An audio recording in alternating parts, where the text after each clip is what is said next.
No one expected a dying lioness, starved, milkless, too weak to roar, to do the unthinkable, choose trust over instinct. With just 3 seconds to decide whether to fight or let her cubs be killed, she made a choice that wildlife experts still struggle to explain. What followed wasn't just survival. It was a moment that rewrote the rules of nature and changed the fate of 3 lives forever. The lioness didn't move. Her breathing came in shallow, ragged bursts, flanks barely rising, ribs etched sharp against her golden fur. She stood on trembling legs at the mouth of a jagged rock den, her body swaying slightly as if the wind might knock her over. Behind her, barely visible in the shifting shadows, 2 cubs huddled close to the earth, small, mewling, wide-eyed. One of them tried to nurse from a mother who had long since run dry. And facing her, just 20 feet away, stood Death in the shape of a lion. He was massive. His mane dark as thunderclouds, his muscles taut, lips curled in a low snarl that exposed long, stained canines. This wasn't a stranger. She knew him, had once trusted him, had once believed he might protect her, and the lives now crying behind her feet. His name had been Mendoza, her mate before the rains disappeared, before the fires swept across the ridges and drove them all into desperation. Now he was no longer a partner, he was a threat. And in the dry, crackling heat of late afternoon, with the smoke of distant brush fires coiling up into the gray sky, Kumani had exactly 3 seconds to choose. Her body was failing. Days without food, days without water. The muscles in her legs twitched involuntarily as her vision blurred at the edges. But she stood, barely, and stared at Mendoza. She knew what he had come for, not her, the cubs. This was how it always happened in the wild. A male lion who returned to a pride only to discover offspring that weren't his. He erased them. Clean slate. The lioness would go into estrus again. The cycle would begin anew. Nature didn't care about grief. It only cared about survival. But Kumani did care. And as Mendoza's massive paws shifted closer, crunching on dry twigs and brittle soil, her mind pulsed with one final thought. Not them. Take me, but not them. Time didn't move forward, it fractured. 3 seconds stretched like taffy, long enough for the lioness to feel. The sun baking the raw patches on her shoulders where fur had fallen out. Long enough to register the burning sensation in her lungs. Long enough to hear, beyond her own labored breath, the whimper of one cub who hadn't learned yet that sometimes life ends before it truly begins. Her tail flicked. Mendoza stopped. He tilted his head slightly, almost curious, as if trying to decide just how much strength she had left. But there was nothing in his face, no recognition, no regret, just hunger and the instinct to eliminate. That's when Kumani stepped forward, just one shaky step, enough to show him she wasn't backing down, that even if her body was failing, even if her vision blurred and her balance wavered, she would meet him, tooth for tooth, claw for claw, but her legs buckled. She crumpled to one side, her flank hitting the dirt, the world around her spinning for a moment before sharpening again with cruel clarity. She tried to rise, snarled low and guttural from her throat, but her limbs no longer obeyed. All she could do was look up, and for the first time she felt something she hadn't felt since the birth of her cubs. Fear, not fear for herself. That had died long ago with the first drought-strangled antelope she couldn't chase. But fear that she had run out of time, that she would fail them, that her children would become bones in the dirt, their cries ending not with comfort, but with teeth. Her ears twitched, a sound, a human voice. She couldn't turn to look, her neck hurt too much. But she knew that voice. Soft, steady, full of something that felt impossible in this place, compassion. "Stay with me, Kumani," the voice said. "I'm close." And suddenly, for just a breath, There was color behind the gray. Julia Brennan was running, her boots pounded across the cracked ground, a satchel slung over one shoulder, a flare gun in one hand, and something else in the other. Something small, wrapped in cloth. She didn't have authorization. She didn't have backup. What she had was time, and the grim knowledge that there wasn't much of it left. She had seen the GPS ping stall on her tracker for too many days, had heard the warnings, the reprimands. She had listened in silence as her supervisor, Da Silva, laid out the rules about non-intervention and natural processes. But she had also heard the cubs crying through her microphone, had watched their mother grow stiller, weaker, and now she was here. A quarter-mile out, then less. Through the smoke, she could see them. Mendoza's silhouette looming over Kumani's collapsed body. The den behind her, hidden in the shade of a rock outcropping blackened by fire, and the two tiny shapes that clung to the shadows just beyond. One of them stepped forward. A cub, barely 4 weeks old, walking not toward the mother, but toward the lion. Julia didn't think. She raised the flare gun, aimed high, and fired. The sound split the air. A crack of red light streaked into the sky, followed by a bloom of smoke and sparks that echoed like thunder. Mendoza spun, startled. His head jerked up, his gaze snapping to the source. For a moment he froze, eyes locked on the figure sprinting toward him. He didn't run. He didn't attack. He simply watched. And in that second, Kumani moved. It was not a full leap, not a hunter's pounce. It was more like a lurch, every fiber of her being called into motion by the instinct that refused to die. She dragged herself forward, body scraping against the ground, and placed herself once more between predator and child. No growl, no display, just position. She raised her paw and swept the cub back into the den behind her. Julia arrived seconds later. She didn't stop, didn't calculate. She stood tall, arms out, voice clear. Back off. Her heart was thundering, her brain screaming, but her voice held. Mendoza stared at her. Then, without sound or protest, he turned and walked away. Not fast, not fearful, just done. Maybe he didn't like fire. Maybe he didn't like humans, or maybe somehow he understood this wasn't his moment. The choice, his or fate's, had been made. He disappeared into the trees. Julia collapsed next to Kumani, her breath catching in the dust and heat. The lioness lay still, barely conscious, but her eyes fluttered open. For just a second. They met Julia's, and there, through the pain, past the exhaustion, there was no fear. There was trust. It was fragile, fleeting, maybe foolish, but it was real. Julia reached into her satchel and pulled out the cloth-wrapped bundle. A bottle, warm formula. She didn't try to feed the lioness, not yet. That would come. What she did was scoop the cubs, both light as leaves, into her lap, place the bottle near their mouths, and wait. And slowly, impossibly, they began to drink. Around them, the wind shifted. Far in the distance, thunder grumbled, real thunder this time, not man-made, the kind that carried the promise of rain, of change, of another chance. And Kumani, the dying lioness, closed her eyes, not in defeat, but in something else entirely. Surrender, not to death, not to the lion, not even to the human, but to hope. 21 days earlier, the land had still been holding its breath. The highlands of Maconda stretched wide and unforgiving, a maze of scorched stone, dry ravines and trees stripped bare by months of heat and wind. Even seasoned rangers spoke of the place with a kind of quiet respect. This was not the postcard Africa people imagined.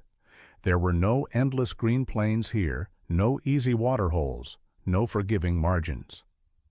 Survival was earned inch by inch. Julia Brennan learned that within her first week. She had arrived from British Columbia at the end of spring, recruited under a short-term wildlife conservation contract funded by an international environmental protection grant. On paper, it was an opportunity, good pay by ranger standards, excellent field experience, and the kind of work that could open doors in global conservation careers. On the ground, it was something else entirely. The station was understaffed, equipment was outdated, and the drought was worse than anything she had seen in North America. Julia had worked with bears, wolves, and mountain lions back home.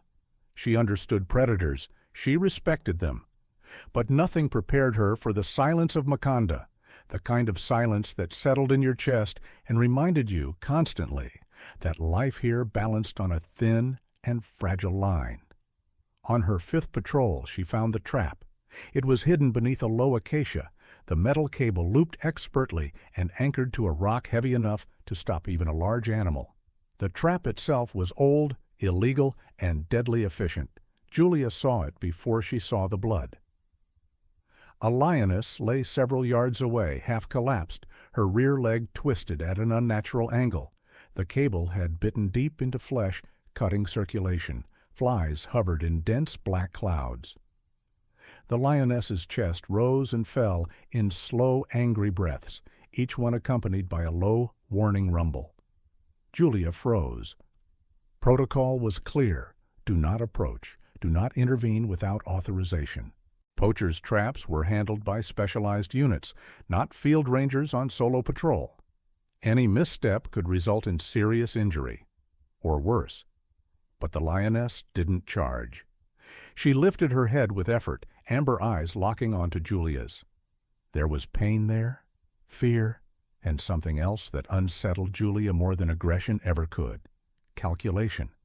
The lioness wasn't deciding whether to attack. She was deciding whether Julia was a threat. Julia spoke without realizing she was doing it. Soft words, slow cadence. The kind of tone she had learned to use around injured wildlife during rehabilitation work back home. Her hands shook as she reached for her radio, then stopped. There was no signal this far into the ridge, no backup, only time slipping away.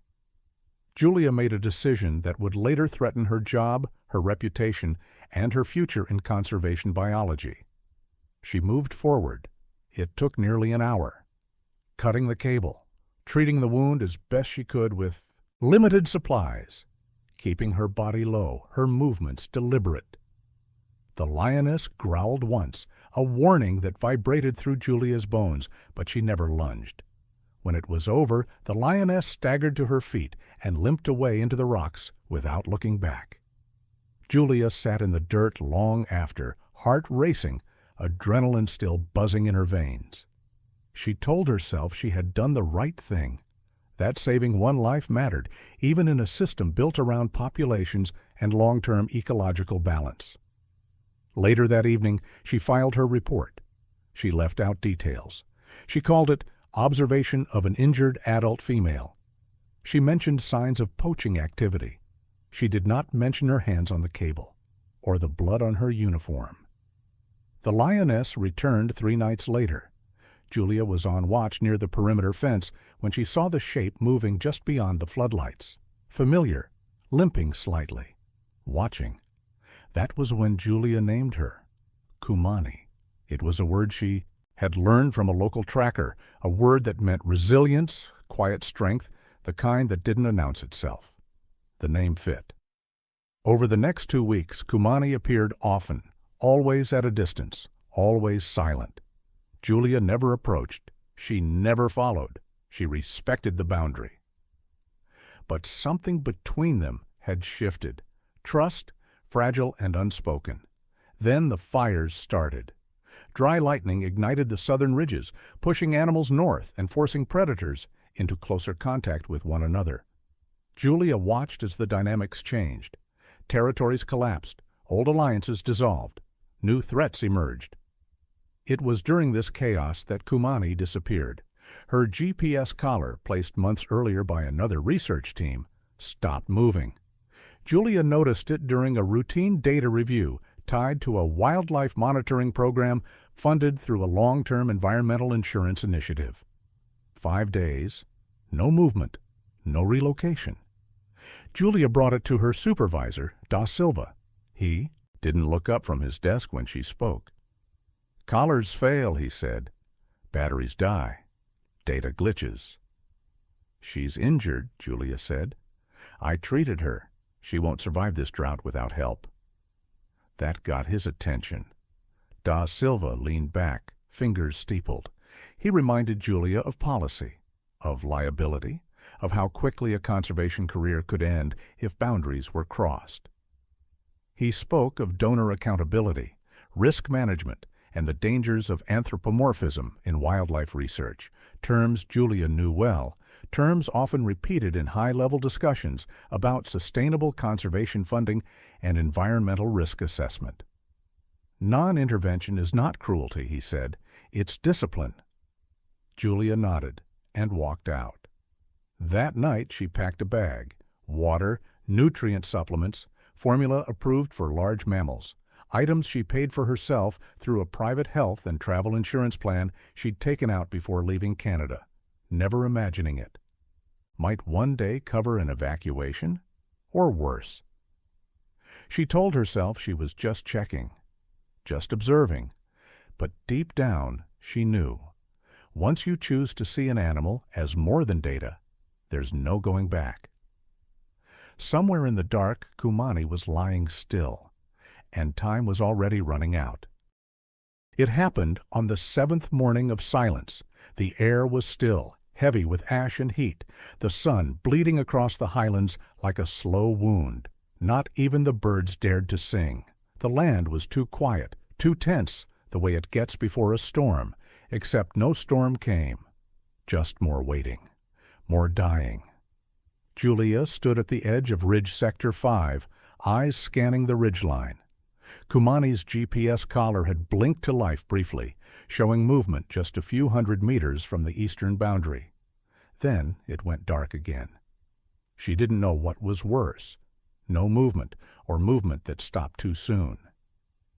She adjusted the strap on her satchel, already soaked through with sweat, and took one more look toward the boulders that had once been part of a dried-out riverbed. The wind picked up slightly, carrying with it a low rumble. Not thunder. A roar. Not of pain.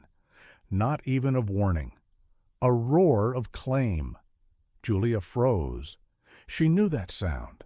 It was unmistakable. Deep, resonant, layered with dominance. It rolled across the rocks and echoed against the cliffs like a drumbeat of territory. A male lion, a big one.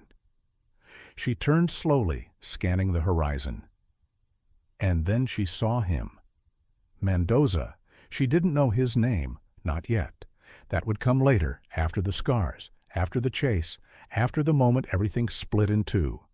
But even from this distance, she felt his presence like pressure on her chest. He was larger than any lion she'd seen in the reserve. His mane was streaked with ash and dust, dark and unruly. His left flank bore 3 deep claw marks, healed but jagged, evidence of a past fight hard won. He walked like a king, like the earth owed him something. He wasn't supposed to be here. Mendoza had belonged to a pride in the southern basin, nearly 15 kilometers away. Rangers had tagged him last year during a survey funded through a conservation grant that tracked apex predator migration during climate stress periods. He hadn't been seen in months, until, in tides now. Julia watched as he moved with purpose toward the rocky ledge. She knew what he was doing. He was scenting, searching, reclaiming. And somewhere nearby, Kumani was hiding. What Julia didn't know, not yet, was that this wasn't Mendoza's first return. 3 days earlier, before the collar blinked alive, before the drought strangled another night of hope, Mendoza had found the den. Kumani had heard him long before she saw him. The ground spoke first, vibrations too subtle for human ears, but unmistakable to hers. Her body tensed, though she hadn't the strength to move much. The cubs stirred against her belly, their cries soft, their hunger endless. And then he appeared. At first she didn't recognize him. His scent was buried beneath dust and distance. But as he stepped forward into the shallow shade, something clicked. A memory. Rain season, chasing gazelles through golden grass, sharing a kill beneath the fig trees, nuzzling necks in the half-dark. Mendoza had once been hers, but that was before. Now his eyes didn't carry warmth, they carried calculation. He sniffed the air, ears forward. The cubs whimpered. Kumani didn't move. Her instinct screamed, run, attack, protect. But her body was a skeleton draped in fur, her muscles loose from hunger. She managed only a low growl, a sound more breath than threat. Mendoza didn't retreat. Instead, he circled once, then turned and disappeared into the brush. But Kumani knew. He had seen enough. He would come back, and when he did, he would do what male lions do when they find cubs not of their blood. He would kill. The law of the wild is not evil. It is efficient. By eliminating offspring that are not his, a male triggers the lioness's fertility again. She will mate, produce his legacy. The pride remains strong. Nature doesn't account for sentiment. But Kumani did. She had already buried too much. She wouldn't bury her cubs. That night she tried to leave the den, tried to find water, tried to find anything. Her legs carried her 10 meters before buckling. She collapsed beside a thorn bush, vomited nothing, and crawled back. The cubs nuzzled her for milk that wouldn't come. She licked their foreheads with a tongue cracked and swollen, and waited. In the ranger station, Julia reviewed the footage from one of the motion-triggered cameras she had placed along the northern trail. It had captured only one frame of Mendoza, barely lit, barely in focus, but enough to confirm movement through restricted zones. She took the image to Da Silva. He didn't look concerned. "Males roam," he said, sipping coffee. "It's what they do. There's no proof he's a threat." Julia clenched her jaw. "He's near Kumani." Da Silva raised a brow. "You're not tracking that lioness off duty, are you?" "No," she lied. "I just think someone should check the den." Da Silva stood, walked to the window, looked out at the shimmering heat. "Nature sorts itself. You interfere again, Brennan, and you're done." She nodded, and didn't stop. That night she hiked the eastern ridge alone. She reached the den after midnight, flashlight low, heart pounding. The smell hit first: urine, musk, dust, blood. Kumani lay inside, barely breathing, one cub latched to her fur, the other curled near her chest. Her eyes fluttered open when Julia approached, but there was no fear, only recognition. Julia set down the water canister. She didn't touch the cubs. She just sat there in the dark, whispering, "You're not alone." Somewhere nearby, unseen, Mendoza watched. The following morning, Julia called in sick. Da Silva didn't ask questions. She used the day to gather supplies: high-calorie formula, portable hydration packs, emergency veterinary-grade electrolyte mix.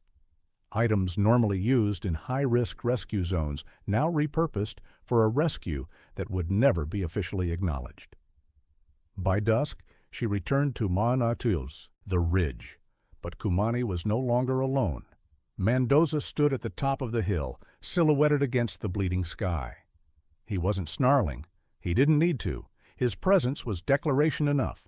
And Julia, still yards away, realized what was coming. Not tonight, but soon. Very soon. Kumani was too weak to run, too weak to fight. And when Mendoza returned, as he surely would, there would be no more waiting, no more hesitation, only instinct, only blood, only the law of lions. The cub whimpered again. It was the high-pitched, desperate sound of a newborn trying to nurse, trying to live, but finding nothing. Kumani shifted slightly, her paw pulling the cub closer against her belly, out of instinct more than strength. Her teats were dry. Her body had given up trying days ago. There was no more milk to give. The other cub didn't even try anymore. It lay still, its breath shallow, eyes closed, lips twitching faintly, as if dreaming of warmth it no longer had. Kumani blinked slowly. Her vision blurred at the edges. Every movement cost her something. She no longer bothered to swat the flies. Her ribs protruded in sharp relief. Each breath sounded like gravel shifting in a dry well. The heat was relentless. It clung to her skin like a second death. In her mind, she wandered. She remembered rain, cool, heavy rain pounding against the stones. She remembered green, the smell of damp soil and the thrill of the chase. She remembered Mendoza before the change, before he looked at her like prey instead of partner. But most of all, she remembered a voice, human, calm, always calm. Julia. The name meant nothing in lion terms, but the sound of it held weight, the cadence, the scent, the memory of hands that cut wire, of water offered without expectation, of nights where the darkness wasn't so empty. But Julia wasn't here, not now, and time was peeling away what little she had left. Miles away in the northern outpost, Julia sat at her desk, the room dim except for the soft blue glow of her laptop. A spreadsheet was open, tracking data from Kumani's collar, still glitching intermittently. Another tab displayed regional drought data and wildfire predictions. A third showed a list of updated insurance guidelines for wildlife research volunteers, something she'd been required to review annually. None of it mattered.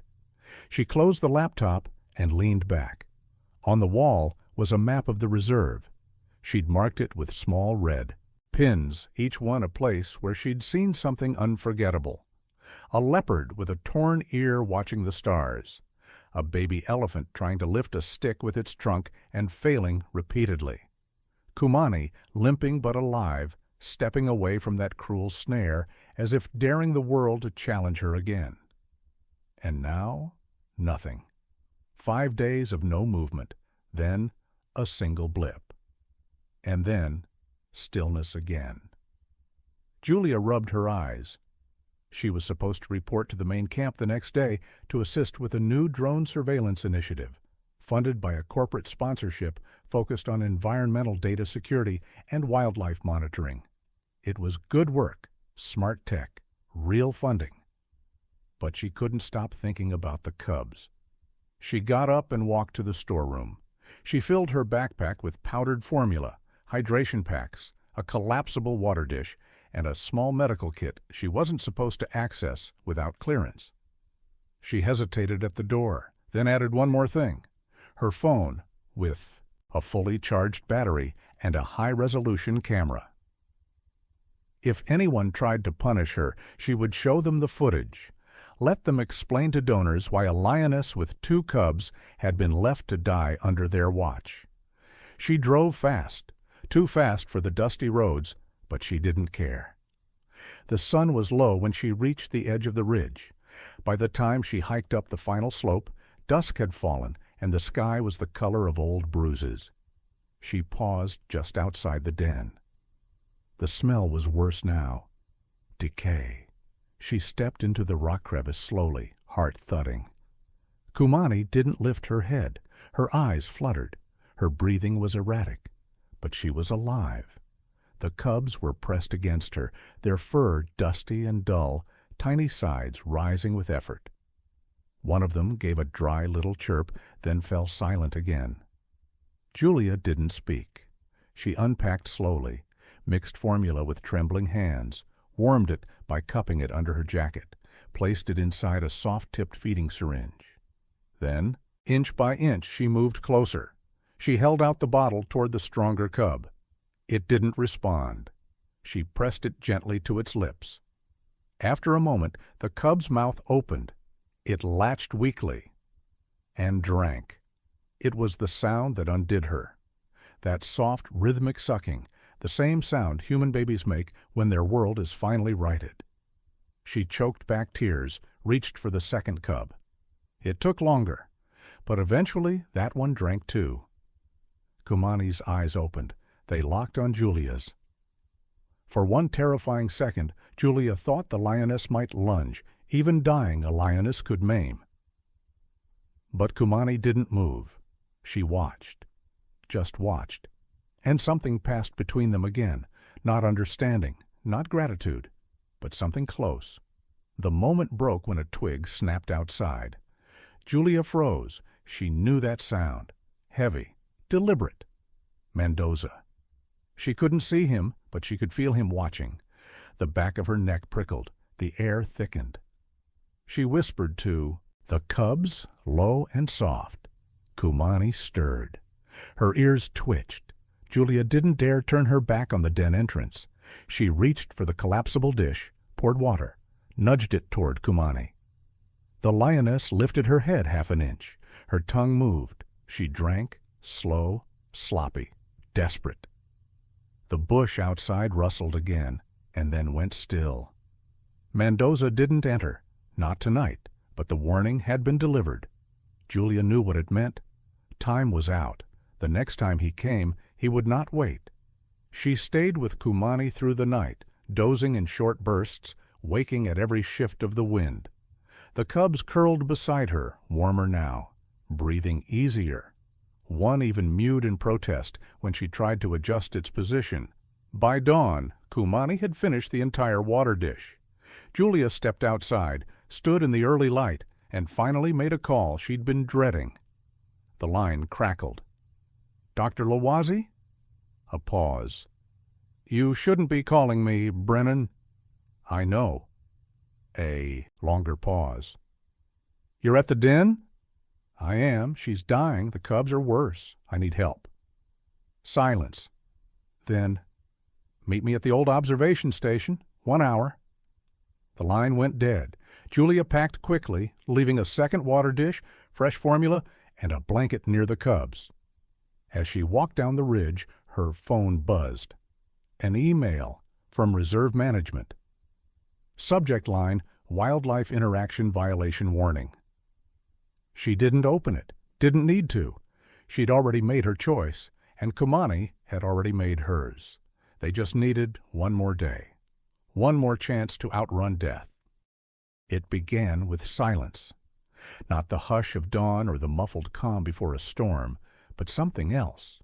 Something brittle, stretched too thin across the dust and stone. A silence that felt like it knew what was coming and dared you to stop it.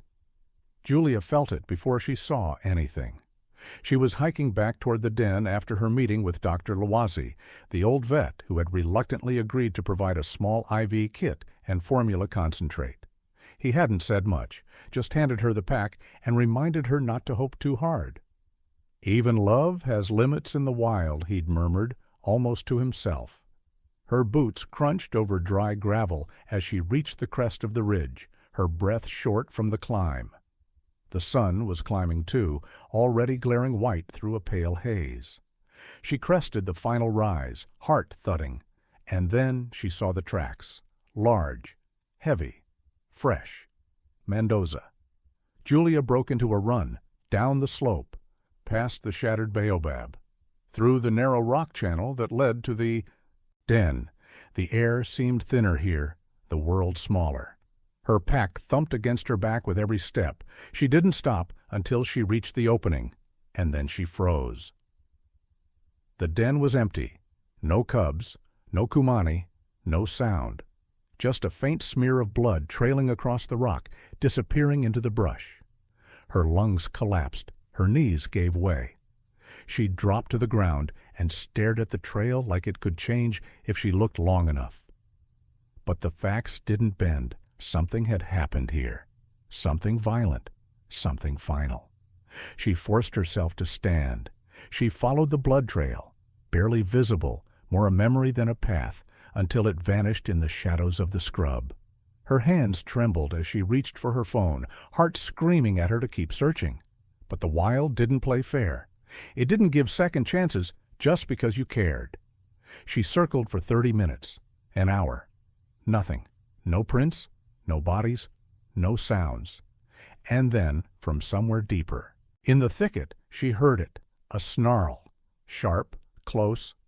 She ducked, moved slowly, breath shallow. Her fingers curled around the handle of the bear spray clipped to her belt. The snarl came again, followed by a thud. She found them in a shallow gully, half hidden by broken limbs and tall grass. Mendoza was standing over Kumani. She was bleeding. Her right flank was torn open, her breathing ragged. One paw stretched toward the cubs, who were huddled behind a fallen log. Julia's heart nearly stopped. They were alive, but barely. Mendoza turned as she approached, his massive head lifting, mane bristling in the rising heat. His eyes locked onto her, steady, unreadable, not afraid, not hostile, just assessing. Julia didn't move. Kumani tried to lift her head, but couldn't. The message was clear. She had fought, she had bled, and somehow, unbelievably, she had won. Mendoza hadn't touched the cubs. Not yet. He took a step toward them. That was enough. Julia raised the barred-theme flare gun. "Back up," she said, her voice low and shaking. Mendoza paused, snorted, then turned and loped back into the brush, vanishing between the trees like he'd never been there. Julia fell to her knees. The cubs were crying now, weak but alive. Kumani's breath rattled in her chest. Julia moved quickly. She unpacked the IV kit, prepped the fluids. Her hands moved from memory, from the same protocols used for emergency response in remote field medicine.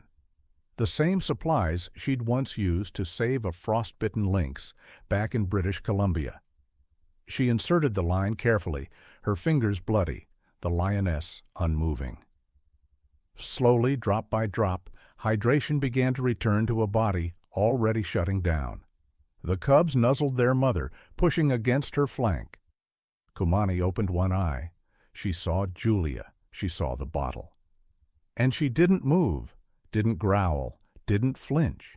Trust didn't live in moments of safety. It lived in pain, in hunger, in the impossible choice to believe. And Kumani had chosen. Julia fed the cubs as the IV ran. She whispered nonsense to them, to Kumani, to herself. She didn't know how long she sat there. Maybe hours. Time melted in the heat. Her throat was dry, her limbs numb. But she didn't stop. Not until Kumani stirred. Not until the Lioness shifted her weight slightly and nudged one cub closer to her chest. A whisper of instinct returning. A flicker of strength. And then Julia cried. Not loudly, not dramatically, but in the quiet, ragged way people cry when they know they've witnessed something sacred. Back at the station, her email inbox was full. Her phone buzzed with missed calls from Da Silva, from the Oversight Committee, even from a representative of the insurance agency that funded their operational liability coverage. Someone had flagged her last GPS location. She was violating every clause in the handbook. She didn't care. There were things in this world more important than policy. Like the choice a mother makes when her life is crumbling and her babies are still crying. Like the moment a lioness turns against instinct and fights not for survival, but for love. Like two cubs, still warm, still breathing, nestled against a body that refuses to give up. That night, Julia stayed at the den. She wrapped herself in a thermal blanket, listened to the soft sounds of breathing, of nursing, of life clawing its way back. Somewhere out in the dark, Mendoza paced. He wasn't gone. He would return.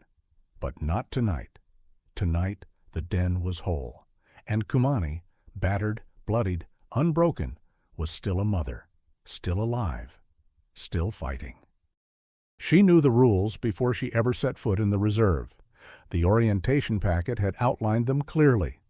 Non-intervention, no physical contact with predators, no deviation from wildlife response protocols without written approval.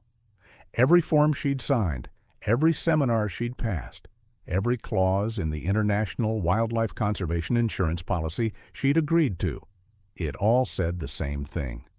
Watch, record, do not interfere. Julia Brennan had broken all of it. At first, she thought she might be able to hide it, that somehow her presence at the den would pass unnoticed. But the moment she stepped back into the station, her silence was met with another kind entirely. Da Silva was waiting. He stood at the door, arms crossed, expression carved in stone.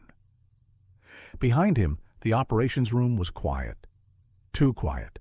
Someone had shut off the music. The field radio was silent. The tension in the air felt like a coiled spring. "We need to talk," he said. Julia didn't answer. Just stepped past him and dropped her pack by the wall. "Brennan," he said again. "Now." She followed him into the side office. The door closed behind her with a soft click. He didn't sit. Motion sensors picked up your movement near the southern ridge. Cameras flagged human activity near predator territory. You were seen. Julia folded her arms. "I know." "What were you thinking?" "She was dying." "She's a lion," Da Silva snapped. "Not your dog, not your pet, a wild animal. Do you understand what you've done?" "I saved her." He paced once, then turned on her. "You jeopardized our funding. If one of those cubs imprints, if she turns aggressive toward humans, if this turns into a public safety nightmare, do you know who gets sued? The reserve? The board? Me? You've created a liability case we may not survive." Julia said nothing. He slammed a folder down on the table. Inside were still frames from the camera near the den. One showed her kneeling, another, her hand feeding a cub, another, Kumani drinking water from the dish she'd left. "You violated at least 6 standing protocols, and I haven't even opened the HR file." "Then open it," she said, "because I'm not apologizing." He stared at her. "I won't let her die, Da Silva. I don't care what the manual says. That Lioness has fought harder for life than anyone I've ever seen. And if you want me to sign some confession for doing the right thing, I won't." He sat. The moment shifted. He rubbed his face with one hand, then leaned back in his chair. The anger seemed to bleed out of him, replaced by something wearier. "You know why the rules exist," he said. "We're not gods out here. We're just people. We can't save everyone." Julia looked away. She didn't need saving. She needed time. The room fell silent. After a moment, Da Silva sighed. "I should suspend you." "I know." "I should revoke your field license and terminate your contract." "I know that too. But if I do, who's going to make sure those cubs don't starve tomorrow?" She looked up. He met her eyes. "Go. Take what you need. But Julia, this doesn't go public. Not yet. No press, no social media. Not until we figure out what this means. If this backfires, we're all done." She nodded. It wasn't forgiveness. It was permission. That night she returned to the den. Kumani was stronger. Not by much, but enough to lift her head when Julia arrived. Enough to nudge her cubs into a better position. The wound on her flank had stopped bleeding. The IV site was clean. The cubs had begun to vocalize again, soft mews of protest and hunger. Julia worked quickly, cleaned the area, replaced fluids, fed the cubs with warm formula, their tiny mouths latching greedily now. The stronger of the two had even begun to paw at her chest, its claws more annoying than dangerous. She laughed. It startled her. She couldn't remember the last time she'd laughed. Kumani didn't react, just watched. There was no sound but breathing, water, wind. Then, from somewhere deep in the scrub, a low growl rumbled. Julia froze. Not again. She stood, body tense, bear spray in hand. The growl came again. Closer now. She moved toward the mouth of the den, crouched low. Her eyes searched the darkness.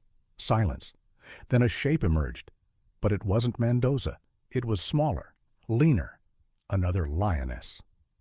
Julia's heart caught. She recognized this one, barely. A female from the old pride. Kumani's sister, if she remembered the data correctly. They had been separated after the fire. This lioness had been seen once near the western boundary, but hadn't been tagged. She came forward slowly, ears perked, head low. Kumani growled once, deep in her throat. The new lioness froze. Then, cautiously, she stepped back. Julia didn't breathe. For almost a full minute, the two lionesses stared at one another. Then the stranger turned and vanished into the brush. Julia let her breath out in pieces. If the pride was nearby, everything changed. The cubs could be accepted. Kumani might have support, or she might be challenged. Pride dynamics were brutal, unpredictable, but at least it meant something else. She wasn't alone. Not anymore. The next morning, she drove back to the station to restock. When she arrived, Dr. Lawasi was waiting by the garage, sipping tea from a cracked enamel mug. "Word travels fast," he said. Julia smiled faintly. "I didn't post it on Instagram, if that's what you're worried about." He chuckled. "Good, though I imagine if you did, you'd get sponsored by every animal welfare nonprofit on Earth." She shrugged. "They'd cancel me faster." He reached into his bag and handed her a sealed packet. "Protein concentrate dissolves in warm formula. It'll help. Also, for what it's worth, you did good." She looked at him. "Even if she doesn't make it?" He paused. "Especially then." She returned to the den by dusk. Kumani stood when she approached, unsteady but upright. The cubs played near her feet. The air smelled of ash and early rain. Somewhere behind the ridge, thunder murmured. The drought was breaking, and so was something else: the rules, the silence, the line between science and compassion. Julia didn't know what came next. She only knew this: she had chosen to break the rules, and a lioness had chosen to trust her for it. It rained on the seventh day. Not a drizzle, not a passing mist, but real rain. Heavy, soaking rain that pounded the ground until the dry earth cracked open and drank greedily. For hours the sky poured water like it had been holding its breath for months. Julia stood in it, soaked through to her bones, grinning like a child. The cubs didn't know what to do at first. They pawed at the puddles, ears flat, startled by the drops on their fur. Kumani simply lifted her face to the sky and let it fall over her like absolution. The storm broke something in the land, and in the days that followed, everything began to shift. Grass pushed through the dust. Insects returned in clouds of wings. The silence lifted. Julia kept coming every morning. The routine had become second nature: boiling water, preparing formula, cleaning wounds, checking hydration, logging notes. She no longer used the station computer. Her records were handwritten now, tucked inside a leather notebook she carried, in her vest. She didn't need tech to remember what she was witnessing. Kumani was healing. Her limp remained, but the infection had receded. The gash on her flank had begun to scab and close. She ate better now, taking down small prey that wandered too close to the rocks: hares, scrub birds, once even a half-starved springbok. Her strength returned in inches, not leaps. But it returned. The cubs grew faster. Their eyes lost the cloudy glaze of infancy. Their steps became surer. They played now, nipping and tumbling, wrestling in the soft soil outside the den. Their teeth were coming in. One of them had taken to gnawing on Julia's bootlaces when she wasn't looking. Julia didn't stop them. She couldn't. She had become part of the den, not as a lioness, not as a savior, just as a witness, a necessary breathing part of the space. Kumani allowed her to sit near. Sometimes, on cooler mornings, the lioness would rest her head on the rock beside Julia's leg, her breath steady and warm. On day 15, something changed. Kumani didn't wait for Julia to arrive. She came to meet her. Julia had just reached the edge of the ridge when she saw movement through the tall grass. For a heartbeat, she froze, unsure. But then Kumani stepped forward, calm, steady, her ears forward, not flat. She walked to within 2 meters and sat, not aggressive, not submissive, just present. Julia knelt, reached slowly, let her hand hover an inch from Kumani's shoulder. She didn't touch her, but she could have, and that was enough. At night, Julia returned to the station and updated her notebook under the dim yellow light of a lantern. She logged their feeding schedules, Kumani's vital signs, the cub's weight estimates. But some entries weren't clinical. Some pages were messy with words she didn't know how to categorize. Today she stepped between me and the wind. One of them growled at a hawk's shadow. It made me laugh. The smaller cub slept on. My boot today. I didn't move for an hour. She wasn't supposed to write these things. They didn't belong in data reports or funding proposals, but they were the truth, and sometimes in conservation, truth had to be documented before it was erased. On day 21, Dr. Loisy came with her. He was quiet on the hike, carried only a small bag of medical supplies and a flask of black coffee. He asked no questions until they reached the den. When he saw the cubs playing in the grass, he didn't smile, but his shoulders lowered just slightly. When he saw Kumani rise, limp and all, and walk to Julia's side without hesitation, he said only one word. Remarkable.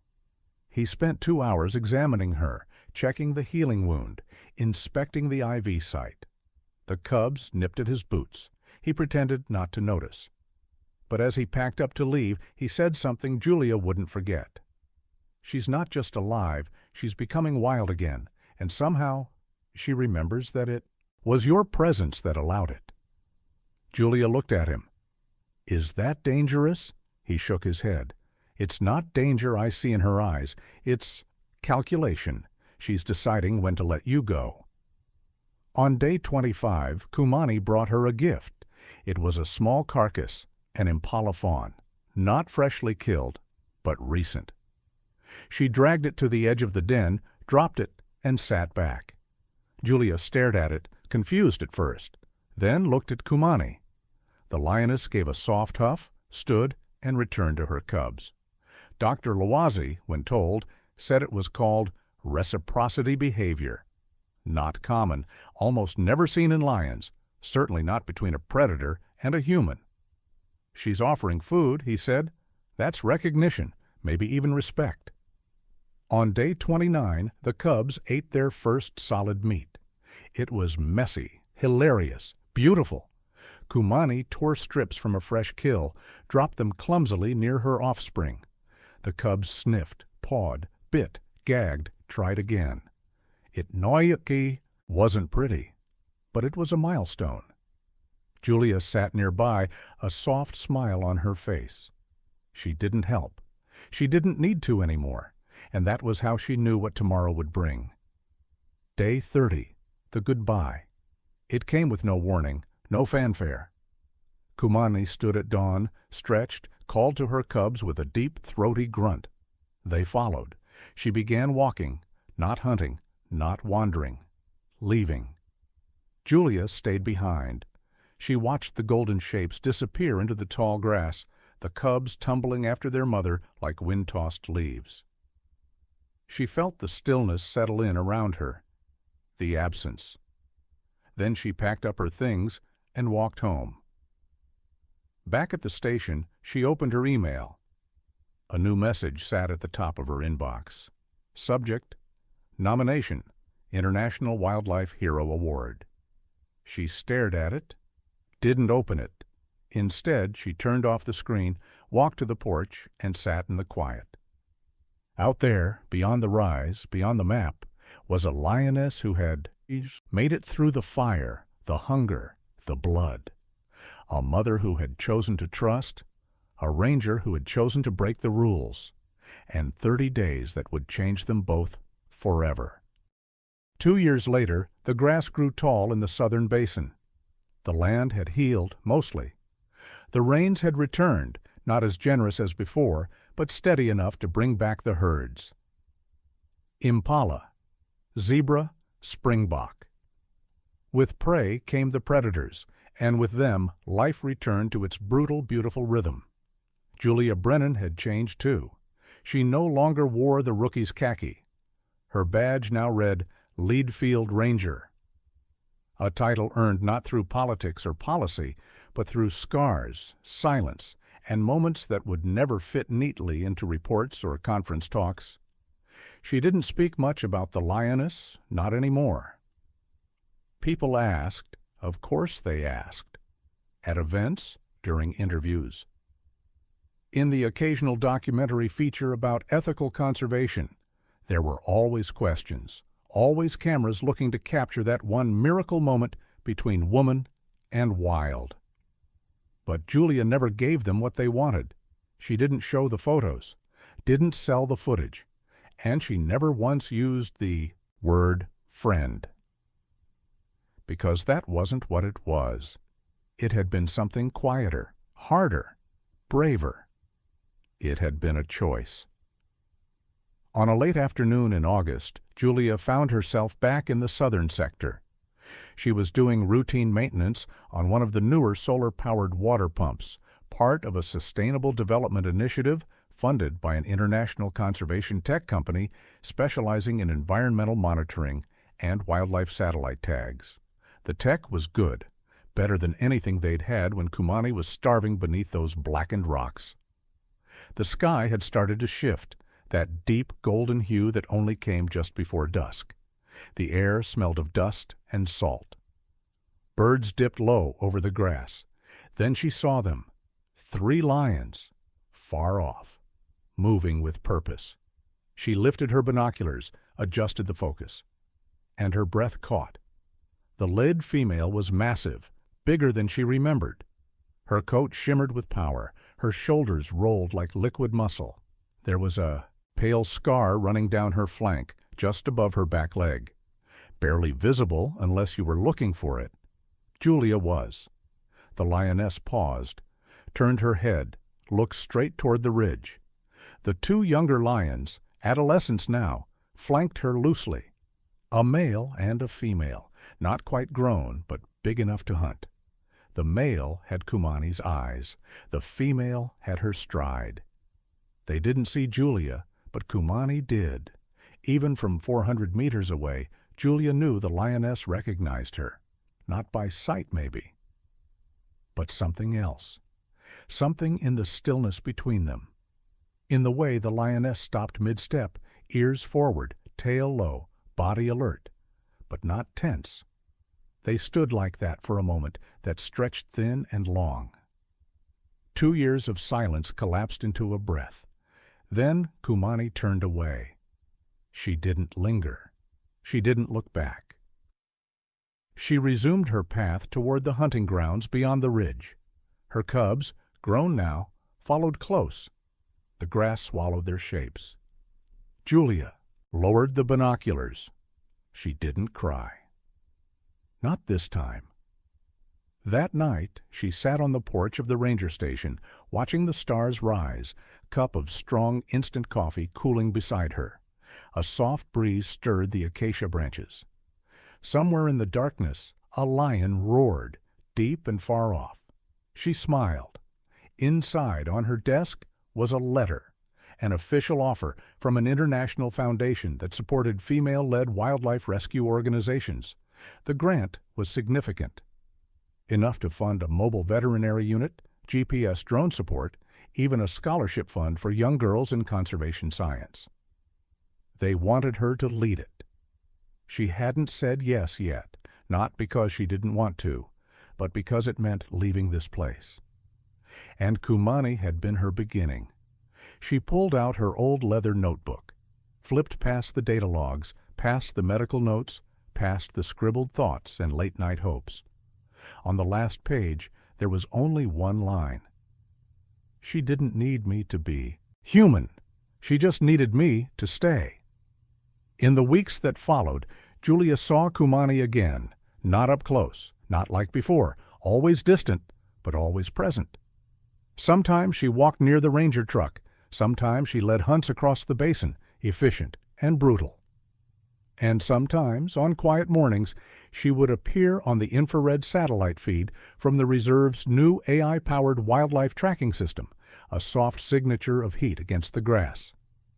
Never close enough to touch, but always close enough to know. The cubs survived. They became hunters, strong, bold. One of them was already pushing out on his own, venturing into new territory. Legacy. One evening, Julia was called to a camp on the northern edge of the reserve. A tourist had captured drone footage. Unauthorized, too close. She reviewed the footage to check for stress behaviors in the local pride. At minute 12, the drone camera caught a lioness lifting her head. The footage wasn't special, except it was. Kumani. She was resting under a tree, her body stretched in the grass. She looked straight at the drone, not fearful, not alarmed, just unimpressed. Then she did something Julia didn't expect.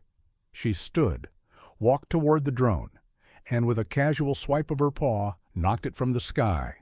The video cut to static. Julia laughed until her ribs hurt. It was the perfect farewell. Years from now, someone might tell her story differently. Dress it up in legend. Make her the hero. Turn Kumani into a myth. Say it was destiny, or fate, or something greater. But she would know better. It was a moment, a choice, a dying lioness faced with the impossible. 3 seconds to decide whether to fight for her cubs or surrender. And she chose to fight, not just with teeth, but with trust, with the audacity to believe that just maybe help would come. And it did.